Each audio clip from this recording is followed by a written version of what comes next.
फूलन देवी की कहानी चंबल के ऊबड़-खाबड़ बीहड़ों से नहीं, बल्कि उत्तर प्रदेश के एक शांत, धूल भरे गांव घूरा का पुरवा से शुरू होती है। 10 अगस्त 1963 को विनम्र मल्लाह जाति में जन्मी उनकी जिंदगी शुरू से ही गरीबी और सामाजिक अन्याय से भरी थी। उनका परिवार, जो मछुआरों के समुदाय से था, प्रभावशाली उच्च जातियों से लगातार भेदभाव का सामना करता था।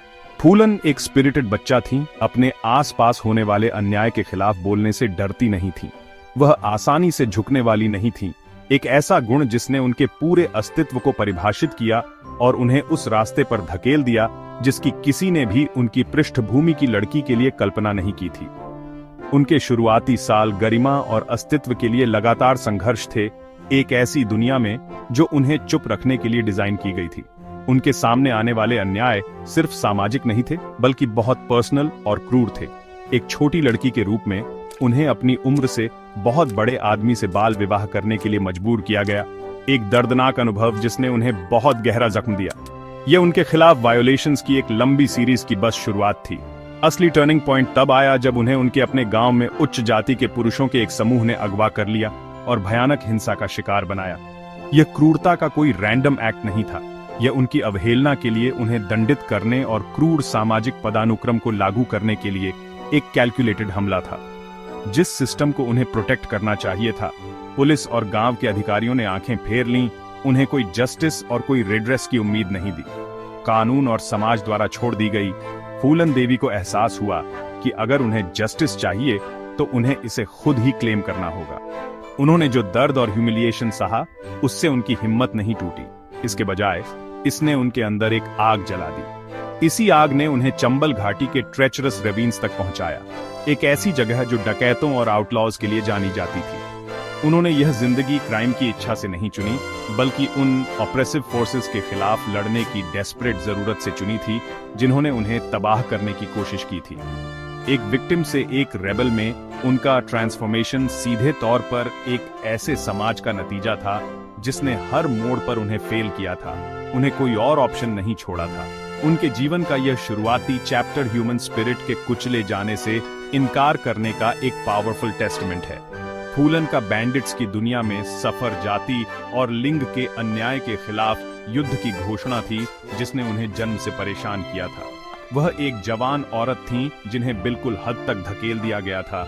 उनकी गरिमा छीन ली गई थी और उनके पास खोने के लिए कुछ नहीं बचा था। बंदूक उठाना उनका फैसला सिर्फ अस्तित्व का एक एक्ट नहीं था, यह उनकी शक्ति और उनकी पहचान को वापस पाने का एक एक्ट था। वह दुनिया को अपनी कहानी सुनाने के लिए दृढ़ थीं, एक विक्टिम की फुसफुसाहट के रूप में नहीं, बल्कि एक सर्वाइवर की दहाड़ के रूप में जो हर मुश्किल के खिलाफ लड़ेगी। एक बार चंबल के बीहड़ों में फूलन देवी सिर्फ जिंदा नहीं रही, वह एक ताकत बन गईं जिससे निपटना पड़ा। वह डकैतों के एक गिरोह में शामिल हो गईं और उनकी हिम्मत और फियर्स डिटर्मिनेशन ने उन्हें जल्दी ही एक पहचान दिला दी। उन्होंने ट्रेचरस टेरेन और बैंडिट गैंग्स की कॉम्प्लेक्स पॉलिटिक्स को नेविगेट करना सीखा। यहीं उन्हें बिलोंगिंग की भावना मिली और उन लोगों से बदला लेने का एक जरिया मिला जिन्होंने उन्हें नुकसान पहुंचाया था। वह अब एक छोटे से गांव की बेसहारा लड़की नहीं थीं, वह अब एक डकैत थीं, रिबेलियन का एक प्रतीक थीं, जिन्होंने अपने ऑप्रेसर्स के दिलों में डर पैदा कर दिया था। उनका नाम पूरे रीजन में फैलने लगा, डर और एडमिरेशन दोनों की फुसफुसाहटों पर। उनकी लेजेंड 1981 की कुख्यात बहमई घटना से सीमेंटेड हुई। फूलन ने अपने गिरोह को उस गांव तक पहुंचाया जहां ठाकुर पुरुषों ने उनके साथ बेरहमी से असॉल्ट किया था। चिलिंग रेट्रिब्यूशन के एक एक्ट में उनके गिरोह पर डोमिनेंट कास्ट के 22 पुरुषों को लाइन में खड़ा करके मारने का आरोप लगाया गया था। हालांकि फूलन ने बाद में खुद मारने का आदेश देने से इनकार कर दिया था। इस घटना ने पूरे देश में शॉकवेव्स भेज दिए। अधिकारियों के लिए वह भारत की सबसे वांटेड बैंडिट बन गईं, लेकिन कई ऑप्रेस्ड कम्युनिटीज के लिए, खासकर निम्न जाति की महिलाओं के लिए, वह एक हीरो बन गईं, फियर्स जस्टिस का एक प्रतीक, वेंजेंस की देवी, जिन्होंने वह किया जो कानूनी सिस्टम नहीं कर सका। उन्हें डकैत रानी के नाम से जाना जाने लगा। बहमई मैसेकर ने फूलन देवी को एक रीजनल आउटलॉ से एक नेशनल फिनोमिनन में बदल दिया। उत्तर प्रदेश और मध्य प्रदेश की पुलिस बलों ने उन्हें पकड़ने के लिए बड़े पैमाने पर ऑपरेशन शुरू किए, लेकिन वह इल्यूसिव साबित हुई। चंबल घाटी के अपने ज्ञान का कुशलता से उपयोग करके उन्हें बार बार चकमा दिया। उनकी कहानी फैक्ट और फोल्कलोर का मिश्रण थी, जिसमें उनके अमीर उच्च जातियों से लूटने और गरीबों और डाउन ट्रॉडन की मदद करने की कहानियां थीं। वह कई लोगों के लिए एक आधुनिक युग की रॉबिन हुड फिगर बन गईं, ऑप्रेस्ड की एक चैंपियन जिन्होंने हाथ में राइफल लेकर ग्रामीण भारत की डीपली एंट्रेंच्ड पावर स्ट्रक्चर्स को चुनौती दी। डकैत रानी के रूप में उनका शासन पैट्रियार्कल और कास्ट बेस्ड ऑर्डर के लिए एक सीधी चुनौती थी। वह एक हाशिए पर पड़े समुदाय की एक महिला थीं, जो पुरुषों के एक गिरोह का नेतृत्व कर रही थीं, एक ऐसी वास्तविकता जो उस समय के डीपली कंजर्वेटिव सोसाइटी में अकल्पनीय थी।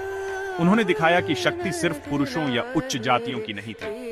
उनके कार्य हालांकि हिंसक थे, कई लोगों द्वारा सोशल जस्टिस का एक रूप माने जाते थे, एक ऐसी भूमि में जहां उन जैसे लोगों को अक्सर जस्टिस से वंचित कर दिया जाता था। वह एक टूटे हुए सिस्टम का प्रोडक्ट थी और उनका विद्रोह एक आईना था जो उसमें पनप रही गहरी असमानताओं और अन्याय को दर्शाता था। वह एक रानी थी, किसी राज्य की नहीं, बल्कि अनटेम्ड विल्डरनेस और ऑप्रेस्ड के दिलों की। कई सालों तक पकड़े जाने से बचते हुए और भागते हुए जिंदगी जीने के बाद फूलन देवी ने एक डकैत के रूप में अपना चैप्टर खत्म करने का फैसला किया, लेकिन अपनी शर्तों पर। 1983 में उन्होंने इंदिरा गांधी की सरकार के साथ एक पब्लिक सरेंडर पर बातचीत की। यह कोई साधारण अपराधी नहीं था जो खुद को सरेंडर कर रहा था। उन्होंने कई शर्तें रखीं जो उनके जीवन जितनी ही बोल्ड थीं। उन्होंने मांग की कि उन्हें और उनके गिरोह के सदस्यों को डेथ पेनल्टी न दी जाए और उनकी जेल की सजा 8 साल से ज्यादा न हो। उन्होंने सिर्फ मध्य प्रदेश पुलिस के सामने सरेंडर करने पर भी जोर दिया, क्योंकि उन्हें उत्तर प्रदेश पुलिस पर कोई भरोसा नहीं था। सरकार उन्हें पकड़ने में असमर्थ उनकी शर्तों पर सहमत हो गई और उन्होंने एक विशाल भीड़ के सामने अपनी राइफल रख दी। समझौते के बावजूद फूलन देवी ने बिना किसी ट्रायल के 11 लंबे साल जेल में बिताए। सलाखों के पीछे उनका समय संघर्ष का एक और रूप था, एक साइलेंट बैटल, एक ऐसे सिस्टम के खिलाफ जो उन्हें हमेशा के लिए बंद रखने पर तुला हुआ था। हालांकि उनकी कहानी ने देश और दुनिया की कल्पना को कब्जे में ले लिया था। 1994 में मुलायम सिंह यादव के नेतृत्व वाली उत्तर प्रदेश सरकार ने उनके खिलाफ सभी मामले वापस ले लिए और उन्हें आखिरकार रिहा कर दिया गया। वह जेल से एक हारी हुई आउटलॉ के रूप में नहीं निकली, बल्कि अपार जन समर्थन वाली एक पॉलिटिकल फिगर के रूप में निकली, खासकर निम्न जातियों और गरीबों के बीच जो उन्हें अपना चैंपियन मानते थे। उनकी रिहाई ने उनके जीवन में एक एक्स्ट्रॉर्डिनरी नए चैप्टर की शुरुआत की। उन्होंने अपनी लड़ाई जारी रखने का फैसला किया, बंदूक से नहीं बल्कि डेमोक्रेटिक प्रोसेस के जरिए। वह समाजवादी पार्टी में शामिल हो गईं और आम चुनाव लड़े। 1996 में घटनाओं के एक स्टनिंग टर्न में एक समय डकैत रानी के नाम से जानी जाने वाली महिला को मिर्जापुर कॉन्स्टिट्यूएंसी से लोकसभा के लिए मेंबर ऑफ पार्लियामेंट चुना गया। चंबल के बीहड़ों से भारतीय संसद के पवित्र हॉलों तक का उनका सफर उनकी इनक्रेडिबल रेजिलियंस और रेडिकल चेंज लाने की डेमोक्रेटिक पॉलिटिक्स की शक्ति का एक टेस्टमेंट था। एक पार्लियामेंटेरियन के रूप में फूलन देवी ने गरीबों, ऑप्रेस्ड और महिलाओं के अधिकारों की वकालत करने के लिए अपनी आवाज का इस्तेमाल किया। उन्होंने अपनी कॉन्स्टिट्यूएंसी के गांवों में सड़कों, बिजली और पानी जैसी बुनियादी सुविधाओं के लिए लड़ाई लड़ी। खुद बाल विवाह की शिकार होने के कारण वह इस प्रथा की एक वोकल ओपोनेंट बन गईं। अपने प्लेटफॉर्म का उपयोग करके इसके डेवस्टेटिंग कॉन्सिक्वेंसेस के बारे में जागरूकता बढ़ाई। वह सिर्फ एक प्रतीक से ज्यादा साबित हुई। वह एक डेडिकेटेड पब्लिक सर्वेंट थीं जो अपने लोगों के संघर्षों को समझती थीं, क्योंकि उन्होंने उन्हें जिया था। संसद में उनकी उपस्थिति एक कांस्टेंट रिमाइंडर थी कि सबसे मार्जिनलाइज्ड आवाजें भी शक्ति के उच्चतम स्तर तक पहुंच सकती हैं। फूलन देवी की रिमार्केबल जर्नी दुखद रूप से कम हो गई। 25 जुलाई 2001 को नई दिल्ली में उनके आधिकारिक निवास के बाहर मास्क्ड गनमैन ने उनकी हत्या कर दी।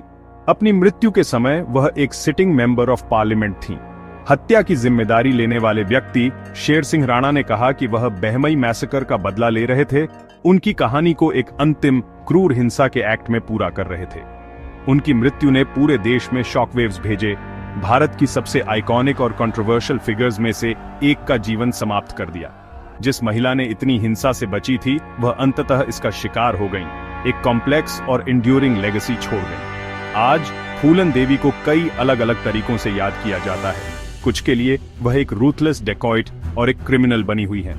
दूसरों के लिए खासकर बहुजन राजनीति और महिला अधिकार अधिवक्ताओं के बीच वह एक रेवोल्यूशनरी हीरो हैं।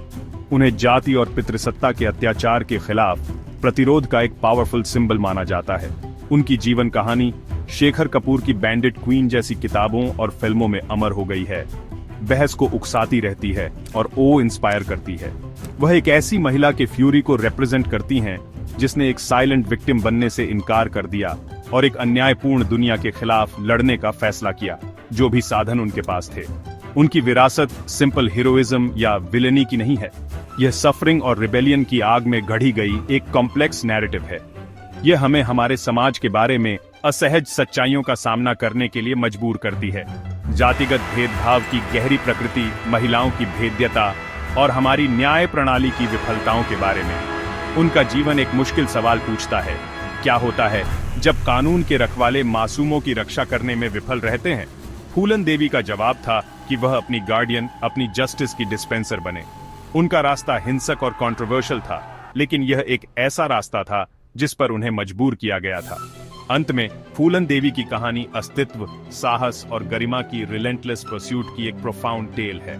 एक गरीब गांव की लड़की से चंबल की डकैत रानी तक और अंततः एक मेंबर ऑफ पार्लियामेंट तक, उनका जीवन ट्रांसफॉर्मेशन का एक एक्स्ट्रॉर्डिनरी आर्क था। वह डिफायंस का एक आइकॉन बनी हुई है, एक महिला जो अपने ही उत्पीड़न की राख से उठी ताकि शक्तिशाली को चुनौती दें और वॉइसलेस को आवाज दें। उनकी विरासत एक पावरफुल रिमाइंडर के रूप में बनी हुई है कि मानव आत्मा जब अपनी सीमाओं तक धकेल दी जाती है तो परिवर्तन के लिए एक अनस्टॉपेबल फोर्स बन सकती है, हमेशा के लिए अपना नाम इतिहास के पन्नों में अंकित कर सकती है।